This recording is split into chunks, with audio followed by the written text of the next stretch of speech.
Hello, hello, hola, hola, amigos, amigas. Welcome to Lima, Peru. Be welcome once again to this beautiful country, virtually in this occasion, maybe in the future in person. If you ever come to Lima in person, just let me know, by the way. My name is Vanessa Vasquez. I am your official tour guide in Lima, Peru.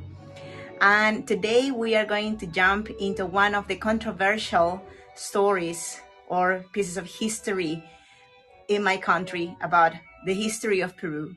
And we're going to talk about being gay in Peru, about the history of this country. We're going to understand the way how pre-Hispanic societies used to see homosexual people, gay people, lesbians. We're going to understand a little bit of their perception also about what that means to them. And we're going to see if all of the pre-Hispanic societies thought the same about being gay, being homosexual, being lesbian in that ancient time. And then we're going to talk about the history of the gay, lesbian community during the colonial period, what the historians can say about that, what the experts can say about, well, the life conditions of these people and how they were seen back in that time. A group that is usually not really let's say, focus of attention of most of his experts and historians and archaeologists, unfortunately. But today we're going to understand together how was their life back then, and also how is life of the nowadays LGBTQ plus community in Peru. So this is going to be a really interesting conversation. I hope you enjoy this event. Once again, my name is Vanessa Vasquez. Thanks so much for joining. Terry from Pennsylvania. Hi, Cynthia. Hello, Aaron. Thanks for coming today. And if you have a question, just let me know it, please, here in the comment section. We have a beautiful comment section that will help us all together to maybe solve some of your questions. Also, we're going to have the chance today of talking a lot about well, this theme in particular, but maybe also some other things you would like to know about the pre-Hispanic period, the colonial Republican period also, and especially the nowadays situation of the community here in Peru. So before I officially start, I would like to tell you that we are in my house in Lima, Peru. I will be sharing with you some images that I hope you find really interesting. And also another important thing is the fact that, well, I advise discretion. If you have children joining, this might not be the best type of tour for them, because we're going to talk explicitly about sex. So it would be important that you take care about who is joining to see this event. See, so well, now I think we can start with this activity. And well, once again, you can ask as many questions as you wish. So let me turn now the camera. And first of all, I'll try to make it, let's say, the most concise and the most, let's say, like covering just the highlights. But this theme can be very long. So if you want maybe a part 2, or maybe to dive in, more in detail, I would love to know, of course, this at the end of this event. So how is being gay in Peru over our history? How was, being homosexual, lesbian in the ancient times of Peru, in the pre-Hispanic times, during the colonial period, during the Republican period, and even nowadays? What is the perception we Peruvians have about the gay community in Peru? So before I officially board this theme, I would like to tell you that Peru is a machistic country still. We are still fighting a lot against different prejudices that were established mainly during the colonial period. The idea of, the father or the male figure, the masculine male burial figure as the leader of the house has been always, present here in Peru since the time of the colonial period. Was it the same in the pre-Hispanic times? We're going to talk about this today also. So ancient Peru this is the part in which we're going to first talk about how used to be the situation in Peru before the conquest, about being gay, being homosexual in this part of the country. Unfortunately, we don't have really much information like from books and texts made from the pre-Hispanic people. What we have are the perceptions of the conquistadors, the first men who arrived to this territory and saw what was happening here, and they, from their westernized perspective, they made notes about what they saw. So most likely the information we have from the conquistadors, well, they were trying to make it the most clear they could, but they in some occasions they interpret things differently the way they used to be. So in the case of male homosexuality, we have different cases in ancient Peru that have been proven by archaeologists, thanks to, for example, erotic potteries that we can find in museums such as Larco Museum, for example, and some other private museums, in which we can see that there is an interest to understand homosexual intercourse, lesbian or let's say homosexual gay intercourse, but it is not very clear. Let me tell you something, not very clear about the general perspective about being gay, if it was punished or not. For example, the Spanish conquistadors mentioned that for the Incas, being gay, being homosexual was not considered to be good, and there was also some punishments, let's say, for people who were caught being gay. But in the northern part of Peru, things were very different. There are also some writings and documents that mention that there used to be a group of priests who dressed up as females, that was in the north of the country, and that were also sort of like very, very delicate, although they were men. So they were probably also accomplishing some sexual rituals that were related also with homosexual intercourse. So just to give you an idea a little bit about what we're talking about and how archaeologists also nowadays are able to understand sex life in the pre-Hispanic period, is especially through the potteries discovered in several archaeological sites, in particular in the north of Peru. Cultures such as Mochica or Moche, and also Chimu from the north of Peru, which are known as the most precise describers and portrayers of how people used to look like and be in the pre-Hispanic times, are used as documents nowadays. These are vessels, these are pots that can contain liquids. They are hollow inside, but they were discovered in tombs. So in the first case, I want to also point out a couple of things here. I'm trying to find my pen, which is gone already. So as always, anyway, so I'm going to be using my finger here. So you can see, for example, in this section of the base, we can clearly see sexual intercourse. By the way, once again, I advise discretion for if you are joining with kids, for the people that are just coming. Okay, this is, of course, an adult talk. It's an adult conversation. I'm very careful with children because I have my own children.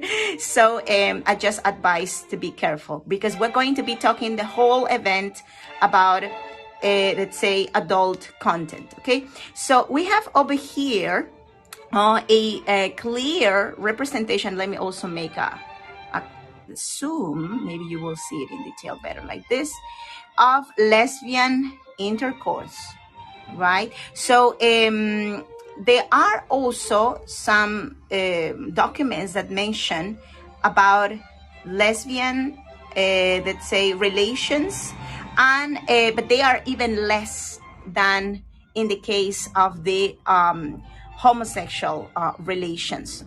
So these potteries, which are from the period of the Mochica culture, expose also the sex life of gay people in the pre-Hispanic times.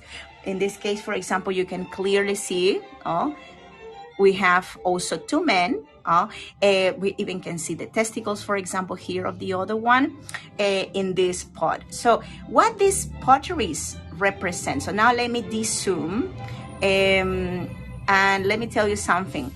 Archaeologists don't really know exactly nowadays what is the the meaning of these potteries. There are many interpretations.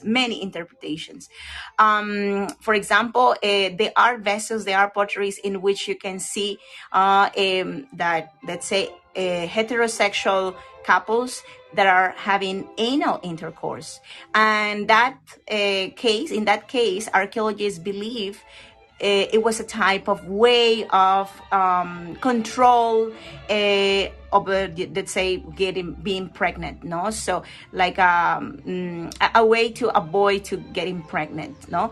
So this could be, of course, a possibility, but we don't know exactly, no, about what is the meaning of this. So we have, for example, this information.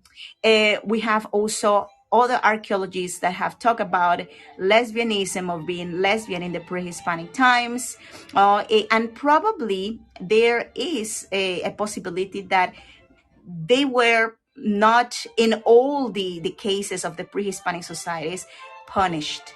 Okay, so it is true that the Incas did not accept it, let's say, homosexuality that openly, but probably other societies didn't really punish being homosexual, and probably they were like chosen for a special works, or they were seen like very special, probably as a meeting point between, you know, this idea of yin and yang, no, what's male, what's female. So they were the perfect union of both. Okay, so I'm just sharing with you some little extracts of things that I have also saved for you. So there is something really interesting. The pre-Hispanic societies, when they were visited by the chronists, for example, like Ciesa de Leon, they also live their lives normally without any prejudice. They shown the Spaniards the way they live, because for them there was nothing wrong. So that also allowed the conquistadors to see, for example, cases of homosexualism in Peru, especially in the north part of the country. For example, you can take a little a picture, if you wish, about this interesting, let's say, inscription that mentions, for example, that there was a group of priests in the north part of the country of Peru who were openly gay, right? And they also perform sexual acts of being gay, right? So this is really, really interesting. But we're going to pass to the next section, so you can save this for later to check it. Well, as I mentioned before, in the pre-Hispanic times, there are different opinions about being gay, being lesbian, and they were not punished by all the pre-Hispanic societies.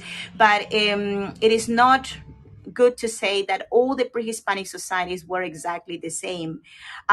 We had different backgrounds. The Incas are seen as the unifiers, right, of the nation, but they unified the nation because there were also many different groups existing in Peru before them, and many different traditions.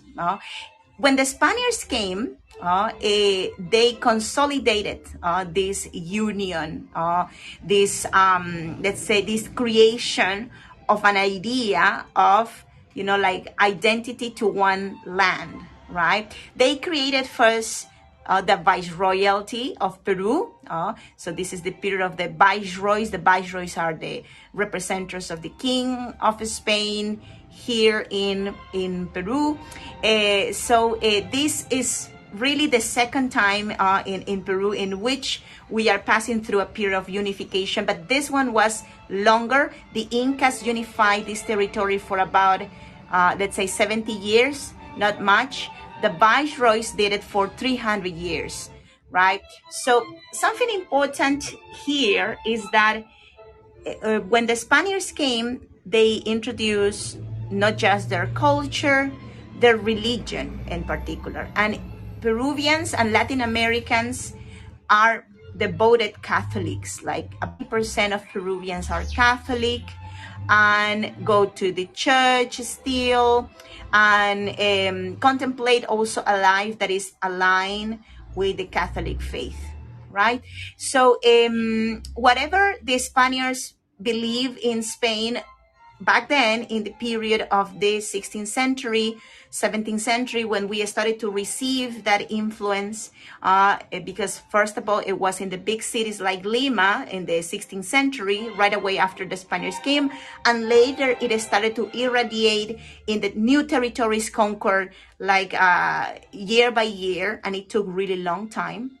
So we receive all of these beliefs.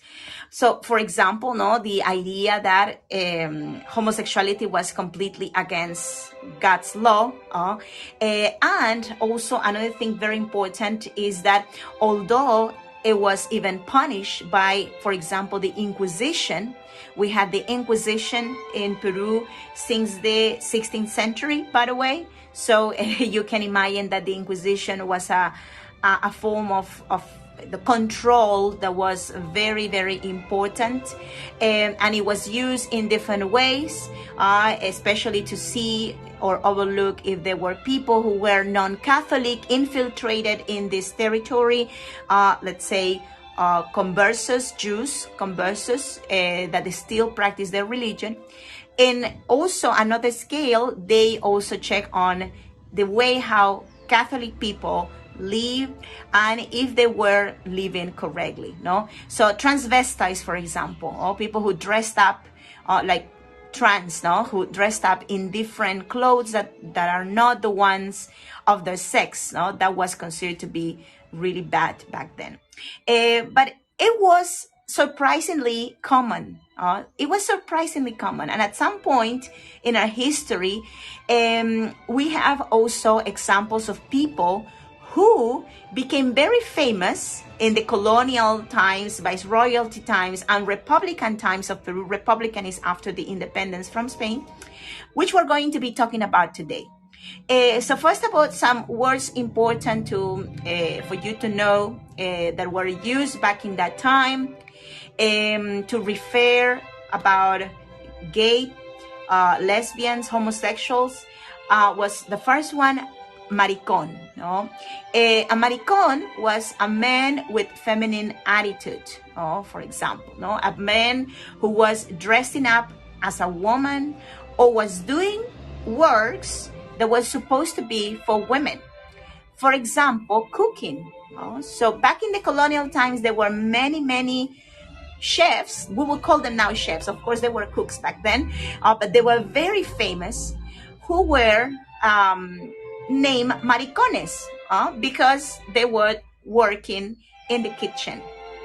Marimacho, which is in the bottom part, is a woman with masculine attitudes. So I tried to find in the dictionary, let's say, the most exact translations that you could be using in English to these old words, which are nowadays not really anymore used in Peru.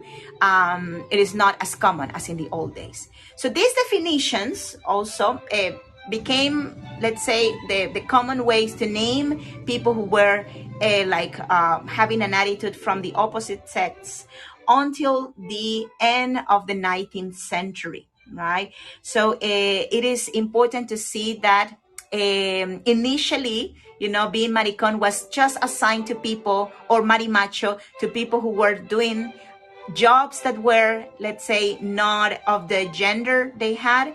But later, in the 19th century, it became the way to call someone who was, let's say, like it says over here, sodomite, for example, or homosexual, that had homosexual, let's say, relations. So this is important because in the beginning, it was a word.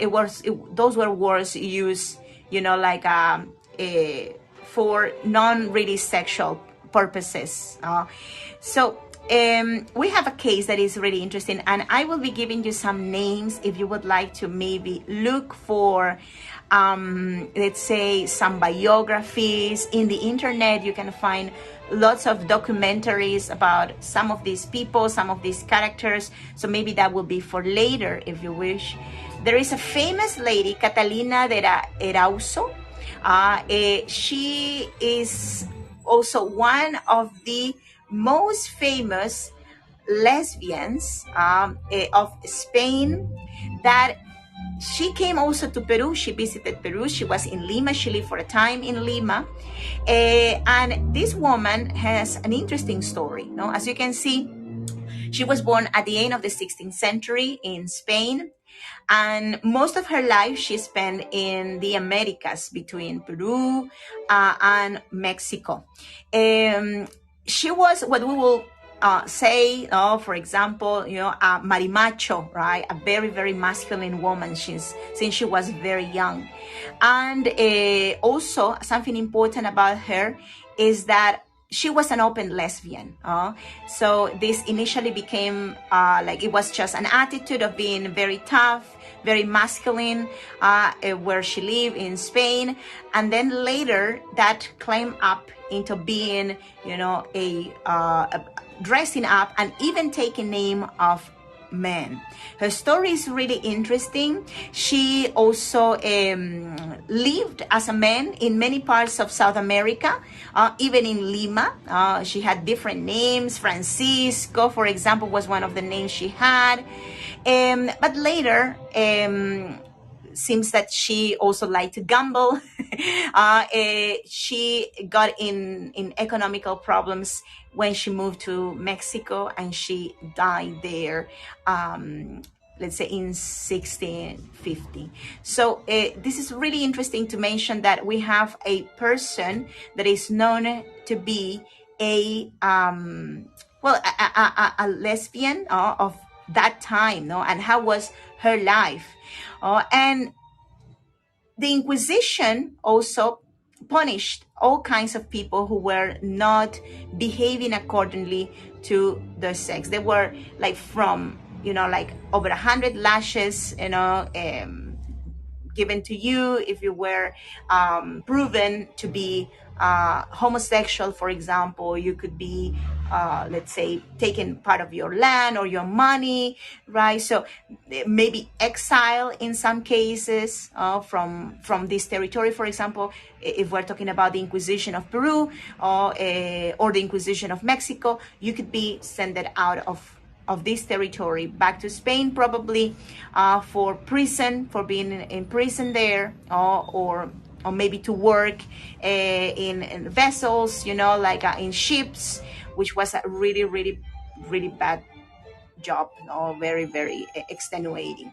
Also, this is the type of things that could happen to you if you were proven to be gay in the colonial times. But there is also another interesting thing here. I'm sharing with you some pictures, watercolor and a picture of the tapadas limeñas. The tradition of the tapadas limeñas is very, very local to Lima. Tapada means cover, right? So the veiled woman of the colonial Lima were sort of like the signature of the city. And these women could be rich or poor, the difference you will see between, the rich and poor women will be, for example, the quality of the fabrics that were using, the quality of the veil, for example, how fine it was, if it was from silk or not. So these were things that will evidence the status of the woman wearing this veil. I think we're going to have a chance to talk about exclusively about the tradition of these fashions of Peru, the tapada limeña, no? Maybe the fashion of women of Peru over the history. That could be a really nice theme. But anyways, the reason why I'm adding these pictures to this event is because they are also some let's say, documents that mention that they were men who dressed up as women in the colonial Lima to also be able to have, for example, sex, probably as sex workers, right? And because the women of Lima back in that period dressed up like covering completely their bodies, like just exposing one eye. Look at the lady over here, like you cannot see the face of this lady, just the eye, right? And the rest of the body, maybe if you use corsets, for example, you could really fake a really feminine shape. So these people back in the colonial times, the people who were in charge of the city, let's say, the priests, the viceroys, the mayors of Lima, they constantly fought against this fashion. The men of Lima, the important men of Lima, they wanted this fashion of the tapada limeña to be removed or to be banned, because they believe that instead of adding modesty to the women of Lima, this fashion gave them too much freedom, because you could go out of your house as a woman late at night, even meet your lover if you had one, and nobody will notice who you were. It gave you, a halo of, like protection. You were an anonymous character, something which was not really good in that time for women. And also, we know of stories of men, for example, lovers who left the houses of their, let's say, lovers, right, dressed up in clothing of tapada limeña, so nobody could really see who they were, right? They probably didn't notice that they were men, because they were very well, dressed up. So, we know of, the tapada limeña fashion being a way also for men to transform into women, or to become, let's say, sort of like transvestite. This is the first period in the history of Peru in which we can see also men dressing up as women, right? And also with the case of the lady Catalina, Catalina de Rauso. We know also that there were women who dressed up like men, right, in that time. So now we're going to talk about Republican Peru. And we have some cases here that I will share, a couple of cases I will share with you. We have a very, very famous man of the 19th century here portrayed almost at the end of his life, in the last months of his life here in Lima.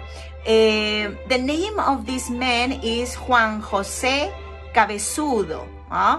And the picture that you see in front was made by Eugene Couret. He belonged to the Couret photo studio, the first photo studio that existed in Peru. So this picture is historic for many reasons. It's one of the first pictures made in Peru, in Lima, and also is the first picture made to a gay man here in Lima, in Peru. And he was not just a gay man, he was the gay man. He was a very famous man who was beloved by the Limanians of that time. So probably your conception about, how gay people were back in the old times, how much they could achieve will change a little bit also. I think we have more repression nowadays than probably we had back in the old days. But, well, this is really unfortunately we cannot say it in detail because there are not many informations or documents or studies about this thing. But from what I've been able to dig in for you for this event, the history of Juan Jose Cabezudo is fascinating. No, he was an Afro-Peruvian man, and first of all, something important is to mention that in the colonial times and in the early Republican times for us is after the independence from Spain. So we consolidated the independence from Spain in 1824. It started in 1821, the process. So that period is very important as a form or a moment of consolidation of who we were as a nation. But we have also a lot of traditions from that time still alive. So this man was an Afro-Peruvian person. And something important is to mention that in the colonial times, the first moments when the word maricon, maybe you remember maricon meaning a man who dressed up as a woman or also that is gay, no, were given to Afro-Peruvians. Why? The reason is because, unfortunately, also in this case, you know that we had a slave trade in Peru back in the colonial times, viceroyal times. Most of the times, Black men were more numerous than Black women. Because they came to work for implantation fields. They were requested, for their strength, no? And also there is a lot of information that mentions that Black women try not to have sex with Black men because they could produce children that will become slaves. So there was a big rejection between Black women for Black men because they didn't want to, procreate children that will be continuing living the lives they were living, no? So little number of women as well in comparison as men. So, and also terrible abuses, sexual abuses committed from the white masters against the Black men. Or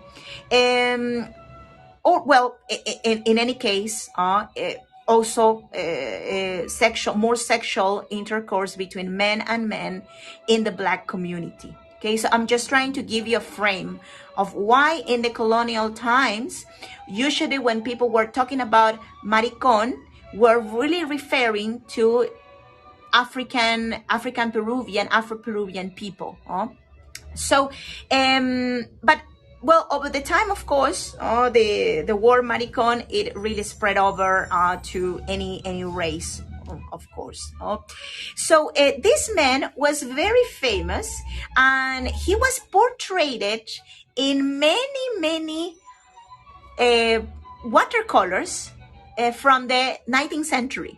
So just to give you an idea how famous he was portrayed by at least 5 different artists back in the 19th century. For example, we have here Juan Jose Cabezudo and a friend, and these watercolors were also made in most of the cases to be sold to travelers. Like these were like little like souvenirs from your passing through Lima. So you can see a young Juan Jose Cabezudo here.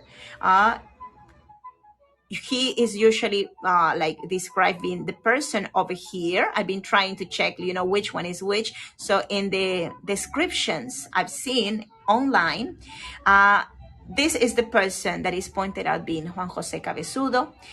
Nicely dressed, very fashionable, probably more fashionable than many black men of his time, because he was very successful.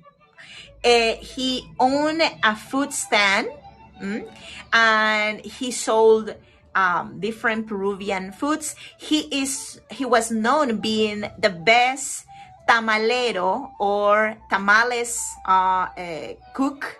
Tamal is like a corn cake that is traditional from Peru, and also you can find in Mexico too. So it's pretty much the same idea with local variations.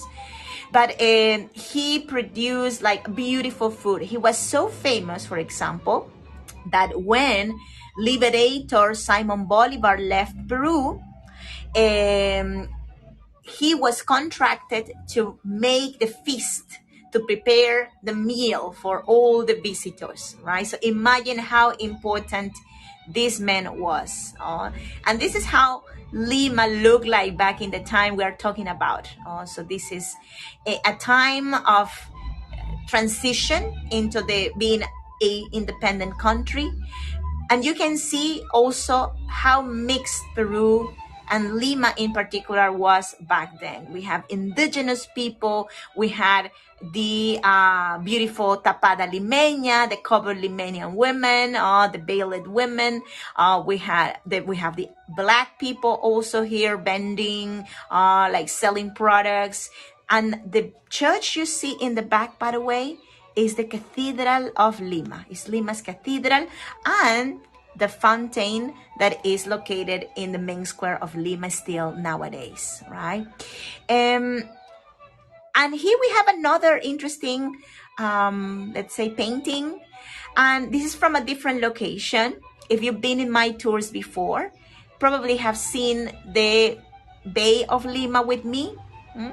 And that painting is about Chorrillos in the beginnings of the 19th century, a beach resort which was frequently visited by Juan Jose Cabezudo, because he made a lot of money from like working really hard during most of the year, and in summer he used to go to Chorrillos to live his best life, and he also liked to let's say go to this I just forgot the name in English, like casinos, let's say, to gamble. So, and then he was completely broke at the end of the season and he had to work again. So, Michael, thank you so much for your question, by the way, amigo. Muchas gracias. Are there many Afro-Peruvians today? Yes, Michael. To be honest, the Afro-Peruvian community is really big in Peru, but there's something really interesting here, and I will turn the camera just for a little while to answer you. Gracias, Michael, by the way, for your question. There is something really interesting about the Afro-Peruvian community here. In 2017, it was made a national census, the first national census dedicated to understand who Peruvians identify with, okay? In which there were different options, no? And there were, for example, Afro-Peruvian descents, mestizos, or indigenous mixed blood. There was also Asian descent, like Chinese or Japanese, descendant from jungle, like ethnicities, the Amazonian ethnicities, white also.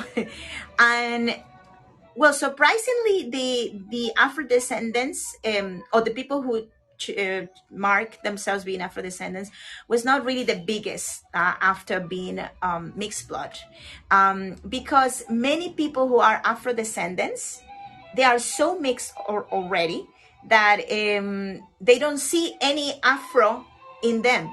For example, this might maybe surprise you. I am also Afro descendant. And in my family, my great-grandmother was mulata. So my family, we all have the nose of my great-grandmother, right? Mulata is also Afro-descendant, right? So I still have the nose of my granny or great-grandnan. Also, it is important. But if you ask me, I will definitely say, well, I am more like a mestiza, mixed blood. The mestizo is much like bigger box, like anyone can be a mestizo. So just to give you an idea about, why many people don't see themselves to be Afro-descendant, because we have so many different racial influences in Peru. I am also Asian descendant as well. I am indigenous descendant as well. I have Spanish blood as well. So I have a little bit of everything. So I will turn the camera to answer the next question of Michael. Thanks, Michael, for your questions, by the way. I love your questions. If you have a question, just share it, please. Is this scene near Callao? Michael, no, it is not near Callao. But let me explain where Callao is. So this is the Bay of Lima, right? This is the Bay of Lima. So Callao would be in the other end of the bay.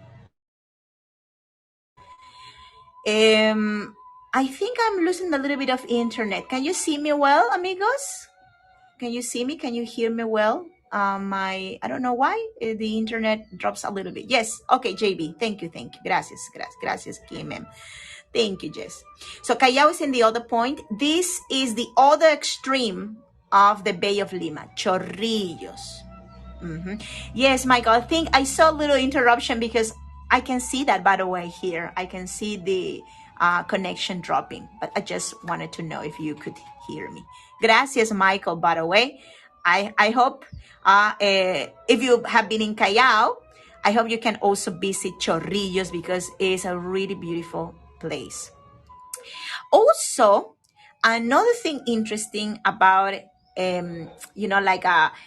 being gay in Peru back in that time in question we are talking about, and also the moments in the year when people were more able to expose, or openly be, who they really were, festivals. So one of those festivals is the Fiesta de Amancaes. Oh, thank you, Jess. Muchas gracias. Thanks for your tip support, amigos. Really appreciate that. It helps me a lot to continue doing these events. And if you stay until the end, I will also let you know about the sponsorship program, which is going to be also a way for me to give you something in return. I am writing a book about Lima, about let's say it's going to be a recollection about Lima's history, Lima's highlights, and I have another cookbook that I'm also doing. So this is a little gift for my sponsors. But if you stay until the end, I'll let you know how this works. So we're almost in the last part of the event, by the way. There was a party, very important, in the Republican period. Also, it started in the colonial times, but it became very big in the Republican times. The party of June the 24th, it was the Festival of St. John, and also it was dedicated to the agriculture and the fertility. It was the Fiesta de Amancaes, or the Party of Amancaes. The flower of Amancaes is the beautiful yellow flower you can see here everywhere, right? So this flower was almost extinct in Lima. It is endemic from Lima, by the way. It is endemic from Lima. So, this flower grows in a particular location, a zone that is called Lomas, which is a microclimate that only appears from, let's say, April, May, vanishes again on September. And that's a section that is next to the ocean in the hills. The humidity touches the hills and because it's so dense, the humidity. No, it is a nice place to have this to grow like different plants, including the flower of Amancayas, right? So some writers. Oh, I see that the internet has dropped a little bit. I hope we can get it again back. I don't know if you can still see me or hear me. Can you, amigos? Can you still see me? Okay, JB, thank you, because I see it low, but we are just, seeing an image or images. So let me tell you something. A famous writer, Peruvian writer, which I highly, highly recommend you to read, because if you want to understand the history of Lima in particular, but in a fun way, you have to write Tradiciones Peruanas, Tradiciones Peruanas from Ricardo Palma, right? So here you have the name, Ricardo Palma, Tradiciones Peruanas. So something important about this person is the fact that he portrayed different kinds of situations of the people of Lima, including homosexuality, no, in his documents, in his manuscripts that he did. And he mentions also that the party of Amancayas was an opportunity for the maricones to go out, right? And to have fun, even sometimes dressed up as tapada limeña, okay? And finally, about let's say a person who is also remembered from that period is a woman. I have to talk about women, of course. And the name of this person, the way how she's remembered, is Juana la Marimacho, right? And Michael, they don't, use Yes, exactly. Michael, the word maricon is really an old word, but in the documents from the colonial times, from the time of the Republica, for example, this word is used commonly, but now it's out of context. People don't use maricon anymore. This is a demeaning word, but for the sake of the history I'm sharing with you, I am also using it because we are trying to bring the words used back in that time, right? Nobody would really like to be called maricon nowadays, but seems that back in the old days, it was very common. Like, for example, Juan Jose Cabezudo, he was the big maricon, no? He was the great maricon, and he was very proud of being that because he was a cook, right? But he was also gay. So in the case of Juana la Marimacho, that's another word we don't use anymore. Marimacho is really too offensive. But Marimacho, as you know already, is like the women, a woman, not just that dressed up as a man, that is doing jobs of men. So this character existed. And she was so famous once again that she was portrayed in this beautiful watercolor from Pancho Fierro. Pancho Fierro is also one of the best artists of the 19th century of Lima. Take note on his name, because if you put that in Google, you will find a lot of beautiful watercolors from him. So Juana la Marimacho was a bullfighter. She was a bullfighter who was very, very famous. Let me just go back. Very, very famous. And she was really beautiful, by the way. She was very attractive, but also she was like a tomboy, I think you would call it also in a proper English translation. So people, asked her, to be more delicate, to not be so masculine, and she didn't care. She was like a very tough woman, and she was the first bullfighter of Lima, and she was excellent.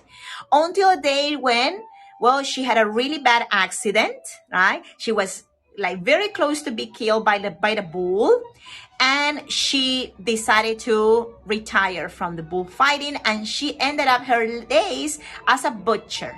right? But that's the story of Juana la Marimacho, right? So finally, well, here a watercolor showing and this is from Leon Sangrand, which is also another artist. You can see his name also in the bottom. Huh? A logical transition. Yes, that's right, Michael. And here we have this interesting watercolor. Aquarela, by the way, is watercolor. That it says, no, in Spanish, the name of the watercolor is here in the bottom. Mulato Maricón. Look at that. That's the name, eh? That's the way how is the painting is signed up. Mulato Maricón con gran traje de calle, right? So mulato is, like a Afro-descendant, dressed up, right? With really fashionable, clothes, right? And you can see even the flower. He is the mulatto, right? With the beautiful flower here, really delicately, dressed up. Very fashionable, to be very honest. Very, very good sense of style. And here with a priest, by the way, this is a priest. And this is a student of the University San Marcos. So this watercolor is from the first decades of the 19th century. So I think we have to leave the next section of this event, right? Because look at how many slides I have. I have many, many more slides, to talk about, let's say, for example, how is the situation nowadays about the gay community? Look at this. I have some percentages, right? So I think a part 2 deserves to be made. I don't know if you would like that. I hope so. And also, let me tell you a couple of things.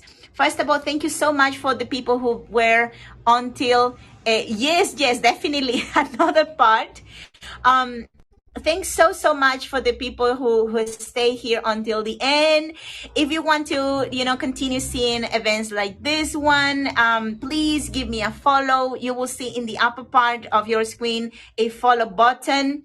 We have also what are the dates of the Republican period? Michael, the Republican period starts in the year 1824 officially, because in 1821 is the Declaration of the Independence, but we still have a Spanish presence here. So, and the contemporary period starts in the beginnings of the 20th century, around the 1920s. You can follow, if you wish, this channel, by the way. Gracias, JV. And also, gracias, Jess. There you have also the link to my channel if you don't know how to get there. Also, I am now part of the sponsorship program of Hey Go, which, if you wish to know what it is, is a way to support your guides and the content we are creating. In my case, I am not doing the same content. I am always doing something new. But I wanted to give something in return to the people who are supporting me kindly once a month, because this support is just once a month. And I want to give you my book. I am writing already 2 books now. One is a cookbook and the other one is a guide of Lima. So this book is, I am also doing, let me just give you a little... This is my book, which I am uploading, the new pages I'm writing, because I am literally writing this book now. I am writing the book. So every once a month, I do an upload of the new chapters I am adding. So if you wish to get to know more about Lima from a local perspective, from a tour guide, please consider in becoming my sponsor. I will be giving you my books because I have many more planned for the future.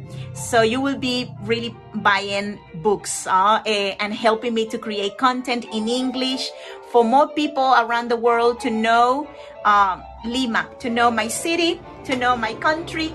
So thank you so much for your support. If you wish to support this event, these are free events. Just keep supported. So if you would like to maybe support this event, support your guide and Heygo, because all of your tips are divided or split with Heygo. I am activating a button that will help you to know how you can do it. Or you can consider being my sponsor, which will be really lovely, because well, I will be able also to give you this book I am preparing, and it will also help me to continue doing these events. So next week I will be doing a cooking class and also some other events from home, and I will be doing the part 2 of this event. We're going to focus in the nowadays situation of the community. Let me know when you would like to see it in the comments at the end of this event. See you soon. Have a lovely rest of the day. Enjoy your Sunday. And let me send you lots of love from Lima, Peru, from your tour guide, Vanessa. Best to you all. See you soon. Muchas gracias. Thank you, JB. Gracias, Jess. Gracias, Michael. It was a pleasure to see you here. Gracias. Bye-bye. Ciao, ciao.